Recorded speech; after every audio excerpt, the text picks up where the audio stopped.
세계 모든 감독들에게 추앙받는 감독 중 한 명인 알프레드 히치콕 감독의 영화 하수기는 히치콕 초기 시절의 무성영화 중 대성공을 거둔 작품이고 감독 본인이 인정했듯이 히치콕 최초의 서스펜스 영화입니다.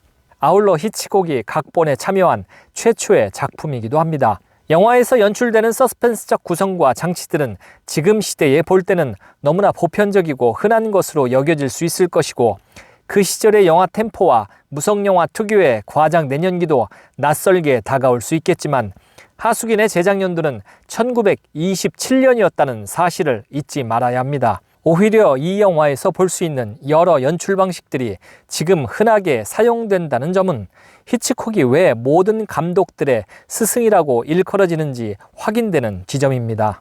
하수기는 히치콕 감독 최전성기 시절 위대한 영화들의 분명한 기초가 되는 작품입니다. 연쇄 살인범으로 인해 런던 전체가 공포로 휩싸입니다. 살인범은 화요일마다 금발의 여인을 살해하는데 살해 후 어벤져라는 메모를 남깁니다. 한 젊은이가 방을 구하기 위해 하숙집으로 찾아드는데 그는 자신의 방에 오자마자 방에 걸려있는 여러 액자들을 당장 치워줄 것을 요청합니다. 그 액자는 금발의 여인에 대한 그림이었습니다. 또한 밤마다 조용히 집을 나가는데 그가 나갈 때 살인사건이 벌어집니다. 하수긴의 이상한 분위기와 행동에 주인 여자는 의심을 품기 시작합니다. 하수긴은 주인 여자의 딸 데이지와 점점 사랑에 빠지기 시작하는데 주인 부부는 하수긴에 대한 의심을 가지며 두려움을 느낍니다. 데이지에겐 형사인 남자친구가 있었습니다.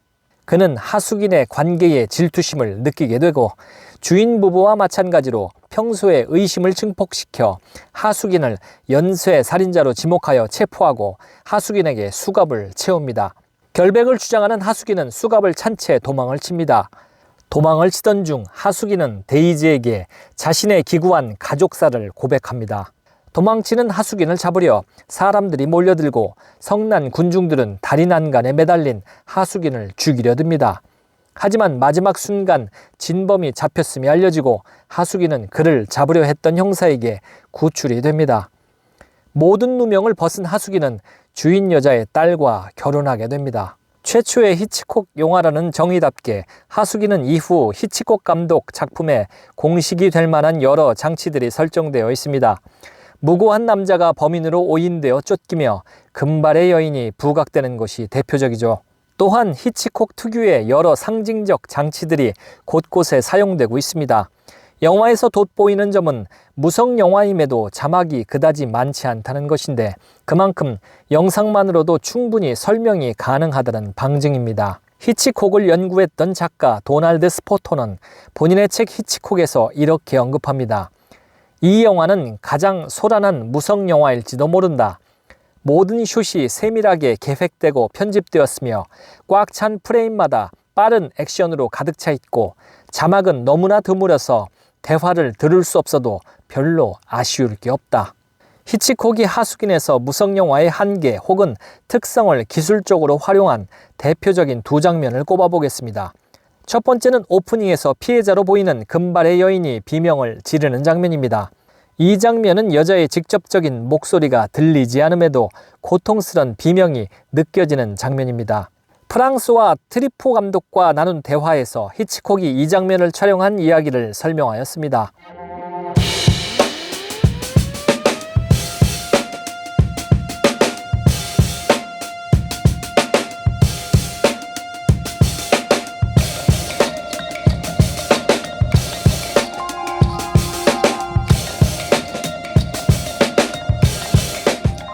이 장면에 대한 스포터의 이야기를 또 들어봅니다. 우선 우리는 카메라를 향해 공포의 비명을 지르는 금발의 여인을 클로즈업으로 보게 되는데 그 이미지가 너무나 충격적이어서 무성 영화가 거의 소리로 터질 것 같은 느낌을 준다. 바로 이러한 이미지가 히치콕의 후기 영화들에서 재현된다. 가령 나는 결백하다라는 작품의 첫 번째 숏에서 어떤 여자가 강도 맞았다고 비명을 지르는 장면, 나는 비밀을 알고 있다라는 작품 중 알버트 홀에서 도리스 데이가 지르는 비명, 그리고 사이코에서 자넷 리가 침입자를 보자 소리를 지르는 장면들이 그 예이다. 두 번째는 하수긴이 자신의 2층 방에서 불안하게 서성이고 1층에 있던 사람들이 그를 의아하게 여기며 하숙인의 발걸음을 의식하는 장면입니다. 이 장면은 의도적으로 천정에 달린 샹들리에가 흔들리게 묘사하였고 유리판을 사용하여 2층에 하숙인이 서성이는 장면을 보여주고 있습니다. 모두 소리를 대신하여 영상화 시킨 것이죠. 히치콕은 만약 유성 영화였다면 그렇게까지 의도적으로 연출하지 않았을 거라고 트리포 감독과의 인터뷰에서 말했습니다. 하숙인은 앞서 이야기했듯 히치콕스런 여러 상징적인 장치들을 볼 수 있습니다. 하숙인이 처음 자신의 방에 들어섰을 때 한 소년이 밖에서 연쇄 살인과 관련한 소식을 큰 소리로 외치며 신문을 팔고 있습니다. 이에 하숙인은 고통스런 표정을 지으며 창가로 다가서고 그의 얼굴에 창틀의 그림자가 정면으로 비추게 되는데 그 모양이 딱 십자가 모양입니다. 이는 하숙인이 후반부 누명을 쓰고 예수 그리스도와 같이 순환을 당할 것을 암시하는 장면입니다. 이 순환 장면은 하숙인이 방에 처음 들어왔을 때 벽에 걸려있던 액자에서도 제시됩니다. 아울러 형사인 데이지의 남자친구가 수갑을 가지고 장난을 합니다. 그는 데이지와 즐겁게 이야기하다 데이지의 팔목에 느닷없이 수갑을 채웁니다. 그 전까지 유쾌해 보이던 데이지는 수갑이 채워지자 극도의 공포감을 표명하며 화를 냅니다. 결혼은 곧 구속이라는 히치콕식의 상징적 장치들이라 할 수 있겠죠. 수갑은 이후 39계단과 파괴 공작원이란 작품에서도 활용됩니다. 하숙인에 대한 의심이 심해지지만 하숙인과 데이지는 점점 더 연인 관계가 되어갑니다. 형사인 데이지의 원래 남자친구가 하숙인에게 큰 질투심을 느끼며 그에 대한 의욕을 더욱 키워가는데 히치콕은 하숙인 데이지 형사와의 삼각관계를 영화의 자막카드의 삼각형 도형으로 삽입하고 있습니다. 흥미로운 건 히치콕이 영화와 관련된 일을 처음으로 시작한 분야가 바로 스튜디오 타이틀 카드 디자이너였다는 사실인데요. 당시 자신에게 능숙했던 기술을 잘 활용한 장면으로 볼 수 있습니다. 클라이맥스에서 하숙인이 수갑에 채워진 채 철제 난간에 매달리게 되고 성난 군중들이 그를 둘러싸 과격한 행동을 하는 장면은 히치콕 스스로도 밝혔듯이 예수 그리스도와 같이 무고한 주인공의 순환을 상징하는 장면입니다. 또한 실질적인 팩트 여부와 상관없이 그렇다고 여겨지는 추측에 열광하여 맹목적 단체 행동을 일삼는 군중 심리를 꼬집는 장면이기도 합니다. 클라이맥스에 대한 트리포 감독과 히치콕의 대화를 살펴보자면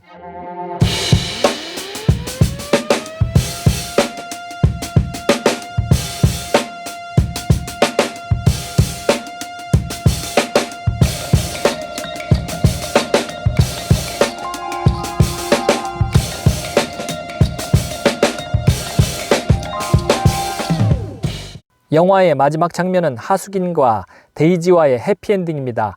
누명을 벗은 하숙인은 자신의 저택에서 하숙집 주인 내외를 앞에 두고 데이지와 결혼을 약속하는 것으로 보이는데 하숙인과 데이지가 키스를 하는 장면 뒷배경으로 보이는 극장 네온사인에서는 초반부 살인 장면에서 자막으로 보였던 오늘 금발머리라는 단어가 보입니다.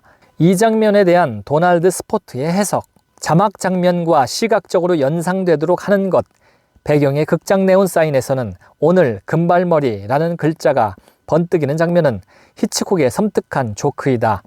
하숙인을 유죄로 만들고 싶어 했던 히치콕은 해피엔딩을 원하는 제작자의 요구에 굴복해야만 했지만 여기서는 해피엔딩의 관행이 너무나 호소력이 없다. 이 커플의 어떤 면도 그다지 희망적인 것처럼 보이지는 않는다. 더구나 우리는 실질적인 범인을 보지 못했다.